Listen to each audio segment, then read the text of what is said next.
요한은 물로 세례를 베풀었지만은 이제 너희는 성령으로 세례를 받는다, 이렇게 말씀했어요. 그래서 예루살렘을 떠나지 말라는 거예요. 예루살렘을 떠나지 말라. 그래서 제자들은 어떻게 했습니까? 예수님께 승천하셨죠. 근데 승천하실 때 어안이 벙벙했을 때 천사가 너희 뭘 이렇게 어안이 벙벙하느냐?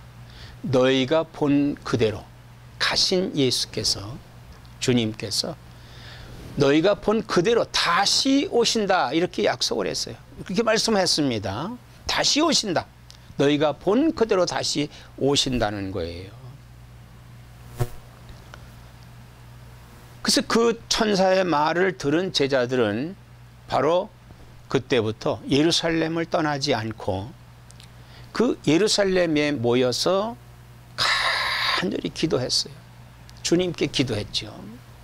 근데 열흘 만에 성령이 강림을 합니다. 성령이 강림을 해요. 사도행전 2장 1절로 3절에 보면은 성령이 강림을 해요. 그러니까 성령은 사도행전 2장 1절로 3절에 그때 단 한 차례 강림하시는 것입니다. 그러니까 성령은 오셨어요. 성령이 오셨습니다. 그러면 현재는 어떻게 하느냐? 성령 오신 그 성령을 충만히 받는 거예요. 충만히 받아야 된다. 그러니까 주님이 오실 때까지 성령의 충만함을 받아야 된다는 거예요. 그러니까 이 성령이 임함으로 말미암아서 성령을 받은 사도들의 삶이 변화가 됐지요. 즉 믿음의 변화가 왔어요. 전에는 지식적인 예수, 배운 그대로, 그리고 그들이 본 예수만 알았지만 성령을 받은 그들에게는 완전히 변화가 일어났습니다. 어떤 변화가 일어났을까요? 죽음도 두려워하지 않고 세상 위협에도 두려워하지 않고 오로지 예수 그리스도가 주시라고 하는, 주님이라고 하는, 그래서 주님의 부활과 주님의 재림을 믿어 이 말씀을 세상에 전하는 사도로 변화된 겁니다. 그러니까 성령의 인침을 받은 거예요. 그래서 사도들이 증거한 말씀, 즉 성경의 그 말씀이 오늘 우리들에게 이 말씀이 인이 되는 거예요. 인침을 받는 거예요. 성령님이 이 말씀을 믿게 하고 이 말씀을 고백하게 하고, 그래서 하나님의 인증을 받고, 이거 언제까지? 주님이 오실 때까지. 그럼 주님이 오실 때까지 우리가 해야 할 일은 성령 충만해야 되는 거죠. 성령 충만하시기를 바랍니다. 성령 충만하시기를 바랍니다. 그럼 성령 충만이 뭐냐? 응? 말씀의 충만이에요. 말씀을 충만해서 말씀을 믿고 그 말씀대로 행하고 그 말씀대로 증거하고 그 말씀대로 생활하고 그 말씀대로 우리가 믿는 이 신앙의 변화가 일어나는 것입니다. 하나님의 인침을 받은 사람들이에요. 그래서 그 7장에 보면은 4절에 내가 인침을 받은 자의 수를 들으니 이스라엘 자손의 각 지파 중에서 인침을 받은 자들이 14만 4천이니 그랬어요. 14만 4천. 여러분 14만 4천 명만 구원받는다는 것이 아니에요. 인침을 받았다는 게 아니에요. 이 14만 4천은 상징적이에요. 상징적. 여기에 이스라엘 자손의 각 지파 중에서 인침을 받았다고 그랬지 않습니까? 이스라엘 자손 중에서. 그런데 이스라엘 자손이요, 인구가 얼마예요? 자손의 인구가 14만 4천 밖에 없습니까? 또 우리 영적 이스라엘에 예수 믿은 사람의 수가 14만 4천 밖에 없습니까? 그러니까 어떤 사람은 거짓 교사들이 뭐냐면 자기들의 교파에서만 14만 4천 명 자기네만 구원받는, 여기 14만 4천의 무리다. 이는 잘못하는 거예요. 하나님을 잘못하는 거예요. 이 숫자는 상징적인 숫자예요. 상징적인 숫자. 14만 4천은 인받은 자의 상징이에요. 그러니까 성령 받고 성령 충만해서 입으로 시인하고 구원받은 것을 전하고 주님이 오실 때까지 주님의 재림을 믿는 모든 사람들이 하나님의 인침을 받은 거예요. 인침을 받은.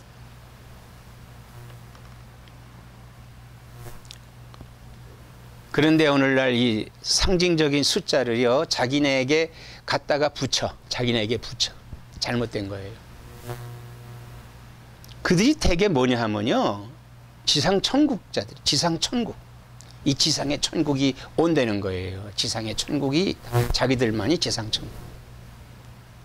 자기 주장이죠. 하나님의 주장은 그게 아닙니다. 그게 아니에요. 거기 끌려가는 사람은요, 다 멸망당하는 거예요. 멸망당하는 거. 14만 4천은 예수 믿은 우리들. 성령 충만한 우리들. 그래서 말씀대로 행하는 자. 14만 4천이. 그런데 오늘 그 8장 1절에 보면은 일곱째 인을 떼실 때 인을 뗐단 말이에요. 그러니까 인받은 사람들이 그 안에 있습니다. 그래서 그 인을 뗀 거예요. 인을 딱 떼서 이제 그 인을 떼니까 그 안에 하나님 비밀이 나타날 거 아닙니까? 하나님의 계획이 그 안에서 나타나는 거지. 하나님 뜻이 나타나는 거예요. 어떤 현상이 나타나느냐? 반 시간 동안 고요하더니 그래서요. 반 시간쯤 고요했다.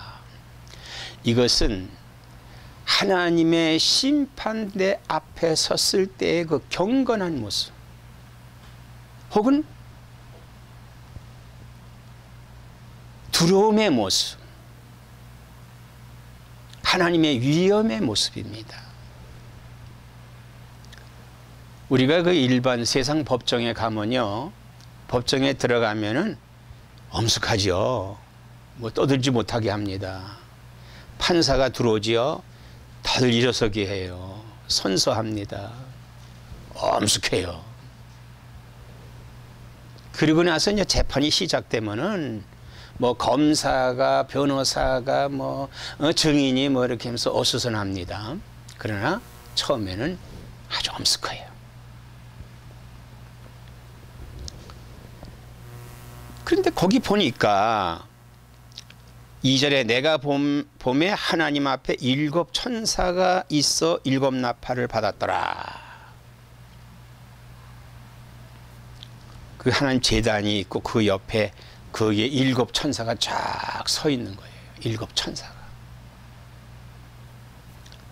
그런데 그 7 천사에게 나팔을 하나씩 들려줍니다. 나팔을 하나씩 주는 거예요. 나팔은 뭐예요? 나팔. 나팔이라고 하는 것은 일반적으로 어떤 신호를 보내는 데 쓰지요. 신호. 그래서 전에는 그 신년이 됐을 때 나팔을 붑니다. 혹은 전쟁터에서 나팔을 많이 쓰는데 이 전쟁의 신호예요. 전쟁의 신호. 그래서 전쟁에 이 나팔을 부는데 나팔의 그 뭐 음절이라 할까 뭐 어떤 이런 거를 통해서 신호를 합니다. 이 나팔이라고 하는 것은 또 이 종말에 마태복음 24장 31절에도 이 나팔을 종말에 하나님의 나팔 소리로 종말에 하나님의 자녀들을 불러 모은다고 그랬어요. 나팔. 근데 이 나팔을 누구에게 줘? 천사에게 줬다. 7 천사에게 줬다고 그랬습니다. 7 천사. 이 천사는 하나님의 피조물입니다. 하나님 피조물이에요. 그런데 피조물인데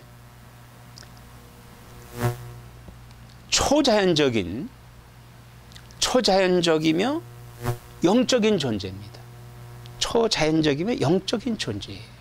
그 천사는요, 그냥 이 문으로 들어오지 않고 그냥 통과할 수 있어요. 그리고 초자연적이에요. 그리고 영적입니다. 영적 존재예요. 그리고 인격적입니다. 인격이라고 하는 것은 지정의를 가리키는 거죠. 지정의를 가리키는 겁니다. 그래서 이 천사는 그럼 누구냐? 하나님의 사자예요. 하나님의 사자.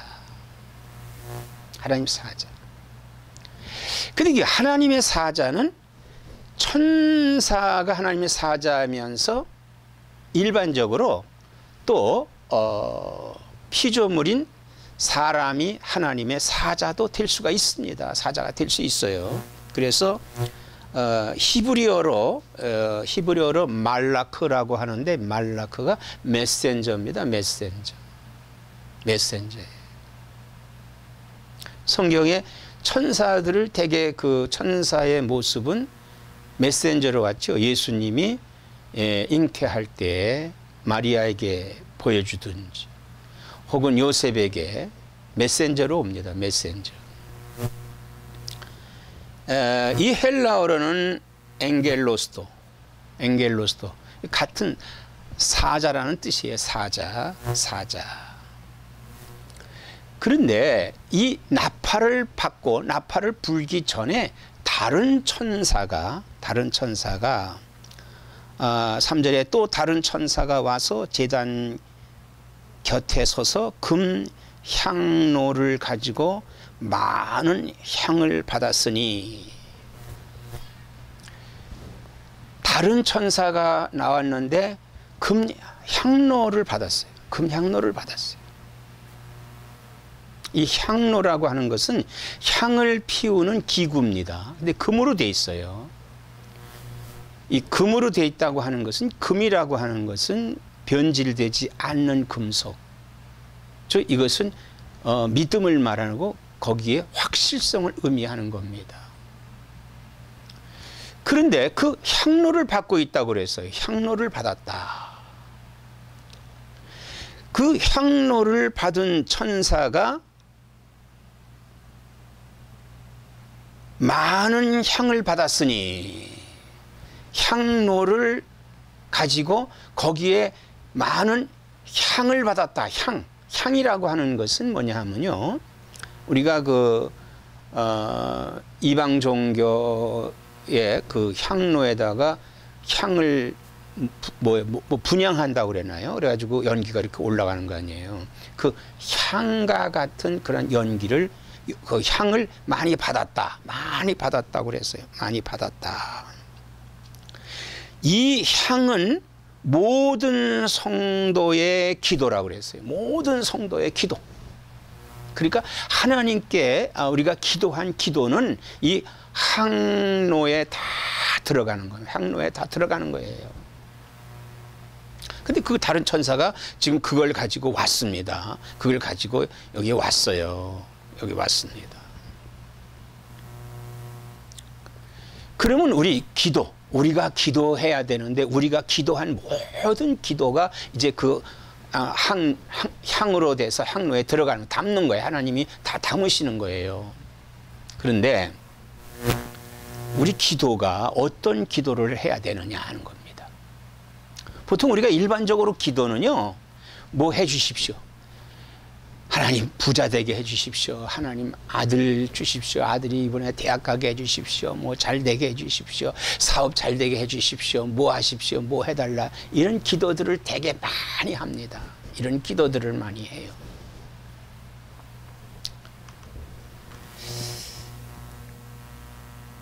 그 우리는 어떤 기도를 해서 그 금 향로의 그 기도가 채워지느냐, 그 어떻게 채워지느냐 하는 것이죠. 사실 우리가 기도해야 될 내용은요, 이 요한계시록 2장 1절서부터 3장 22절까지에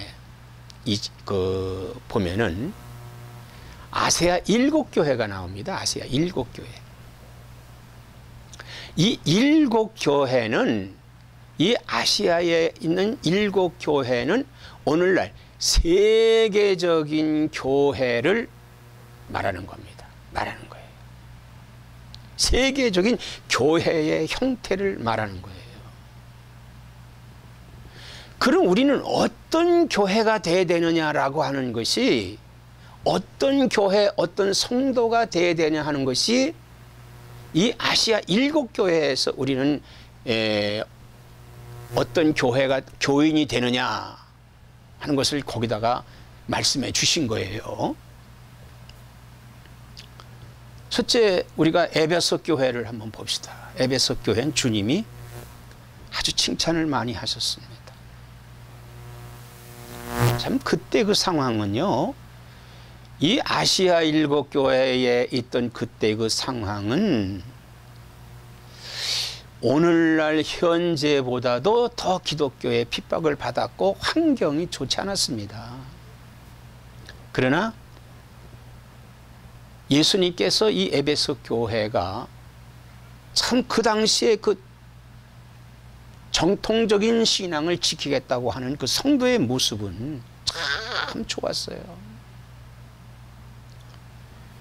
이단들이 행행하고 이단의 무리가 이 모양 저 모양 막 들어옵니다. 오늘날에는 그래도 신학이 잘 정리가 돼가지고 참 정립이 됐어요. 뭐 삼위일체 하나님이라든지 무슨 소위 조직신학이라고 하는 뭐 이런 교회론, 뭐 신론, 뭐 성령론 이렇게 다 구분이 돼 있었죠. 그때 당시에 그런 게 없었거든요. 사실. 응? 그 당시엔 성경도 이 뭐 오늘같이 66권으로 탁 정경이 없었어요. 두루마리 성경 갖고 있었던 그런 시대입니다. 그러니까 참 성도들이 신앙생활하기 어려웠던 그런 시대예요. 그 당시에는 목사도 뭐 이렇게 지금같이 뭐 흔해 빠지지 않았어요. 넘게서 몇 교회들이 있어가지고 순회하는 선교사들에 의해서 사도들과 그 다음에 그 후에 사도의 제자들 뭐 디모데라든지 뭐 폴리갑이라든지 뭐 이런 그 아주 우수한 신앙 목회자들의 신앙생활하던 그런 시대거든요. 그러니까 참 어려웠어요. 근데 여기서 그걸 지켰다 이거예요. 그 정통적인 신앙을 지켰는데 그 잘했다 칭찬받았어요. 그런데 뭐냐 하면은요, 그걸 하다 보니까 사랑을 잃어버린 거예요. 우리가 하나님이 속성이 뭡니까? 사랑입니다. 사실 기독교의 사랑을 빼면요, 기독교는 끝난 거예요. 무슨 기독교적인 거예요? 비기독교적이죠. 우리는 사랑을 왜 기도해야 돼요? 그 다음에 이단을 용납을 했어요. 이단. 그 이단이라고 하는 것은 뭐예요? 이단은 처음은 같지만은 끝이 다른 것이 이단입니다. 끝이 다른 것이 이단이에요. 2장 12절에 보면은 보가모 교회 사자에게 편지하라. 좌우에 날선 검을 가지신 이가 이르시되 네가 어디에서 사는지를 내가 아노니 거기는 사탄의 권자가 있는 데라. 네가 내 이름을 굳게 잡아서 내 충성된 증인 안디바가 너의 가운데 곧 사탄이 사는 곳에서 죽임을 당할 때에도 나를 믿는 믿음을 저버리지 아니하였도다. 사실은 이 순교자가 나온 그런 교회예요. 그런데도 불구하고 이단을 받아들였다는 말이에요. 교회 안에 이단을 받아들였어요. 이단이라는 것이 얼마나 무서운지 아십니까? 이단의 특색은요, 성삼위일체를 부인합니다. 특히 부인하는 것이 뭐냐면 예수 그리스도의 십자가 구속을 부인합니다. 그리고 그들은 천국을 부인해요. 그것은 부활과 재림을 안 믿는 거예요. 부인하는 자들입니다. 이단은요. 그러니까 그런 것을 우리가 회개하고 기도해야 된다 이 말이에요. 전 세계에 있는 목회자와 성도들을 조사해 보면요, 천국과 예수님의 십자가를 믿는 사람이 약 30% 정도 조금 넘는데요. 얼마나 이것이 오늘 우리에게 충격적인 얘기입니까? 혹시 나도 모르게 이런 이단적인 사상이 내 안에 들어와 있지 않는가? 우리 이것을 위해 기도해야 됩니다. 그 다음에 2장 18절로 29절에 보면요, 물질 만능 신앙, 물질 만능이 뭐예요? 예수 믿고 복 받으세요. 예수 믿으면 모든 게 잘 됩니다.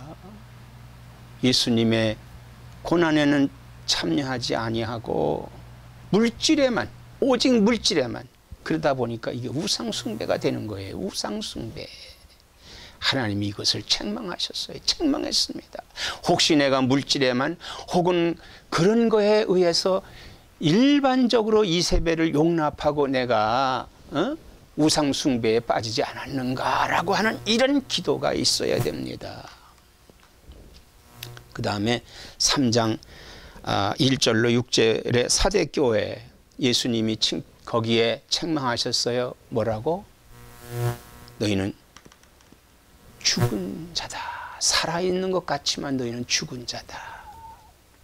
오늘날요, 성도들이 예수 믿는다고 하면서 믿지 않는 사람들 많아요. 예수님을 믿지 않는 사람들 많아요. 죽은 거예요. 죽은 신앙이에요. 그래서 우리는요, 이 생명신앙을 가져야 됩니다. 생명신앙. 생명신앙은 살아있는 신앙을 실천하는 거다 이 말이에요. 살아있는 신앙을 실천하게 해야 되는 것이에요. 그 다음에 3장 13절로 22절 보면은 밍밍한 신앙, 예수님께서 책망합니다.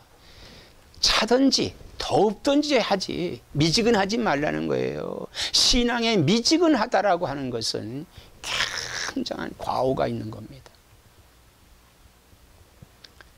우리는 어떤 기도를 해야 되느냐?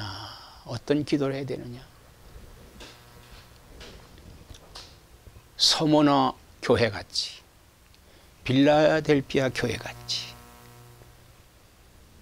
숫자는 적지만은, 물질은 적지만은, 믿음을 가지고 영혼 구원에 앞장서고 하나님께 인정받는 그러한 교회가 되어야 된다는 거예요. 그래서 그런 기도들을 해야 됩니다. 그 기도가 이제 향로에 담아다가 향로에 담아 이제 천사가 쏟는데요.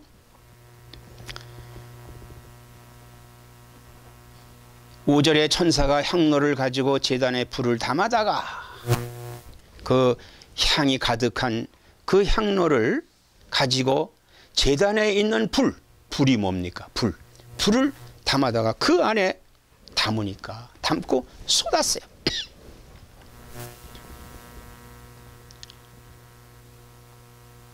천사의 손으로부터 하나님 앞으로 올라가는지라. 천사가 제단에 불을 담아다가 땅에 쏟음에 우레와 음성과 번개와 지진이 나더라 그랬습니다. 이 기도는 우리가 하나님 앞에 드리고 예수님의 이름으로 드립니다. 그러면 그 예수님의 이름으로 드려진 기도는 응답이 반드시 이루어지게끔 되어 있습니다.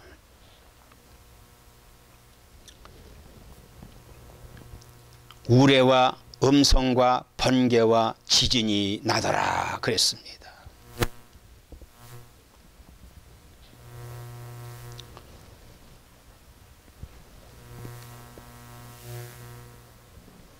이건 뭐예요?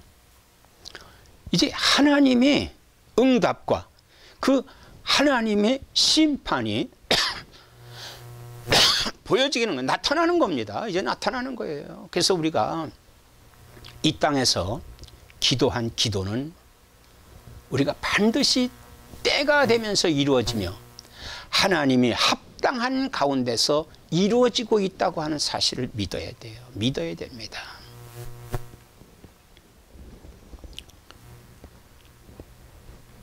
우리는 이 7교회의 칭찬과 책망을 주의해야 됩니다. 이것을 우리가 잘 분별해서 우리의 신앙의 모토로 삼고 이것을 롤 모델로 삼아서 우리가 이렇게 신앙생활을 해야 되겠다라고 우리는 신앙을 굳건히 갖고 하나님 앞에 바르게 우리의 잘못을 회개하고 고백해서 그리고 잘못 방향을 틀은 것을 바르게 잡는 이러한 하나님의 칭찬으로 나아갈 수 있는 나와 여러분이 되어야만 되는 것입니다. 우리가 또한 칭찬을 받을 때 또 조심해야 될 것은 뭐냐 하면요, 하나님께 감사와 찬양과 그리고 근신할 수 있어야 돼요.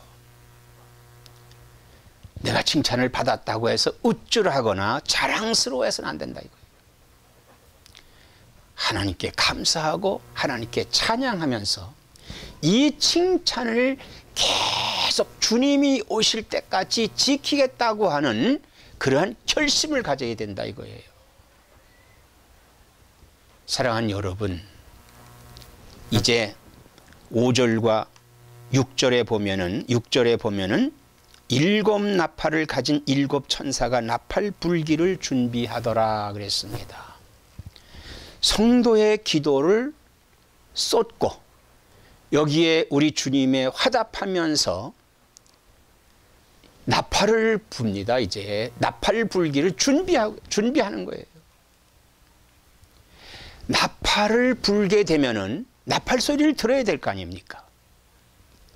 자, 우리 사랑하는 성도 여러분, 나팔 소리를 들어야죠. 들어야 됩니다. 그럼 이 나팔 소리가 뭐냐? 나팔 소리가 뭐냐?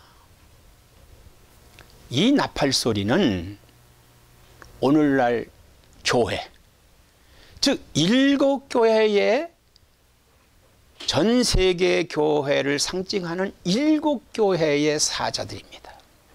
사자들이. 하나님의 말씀이 증거되는 겁니다. 이 나팔 소리를 들어야 돼요. 들어야 됩니다. 아무쪼록 이 나팔 소리를 듣는 나와 여러분 되시기를 주의 이름으로 축원합니다.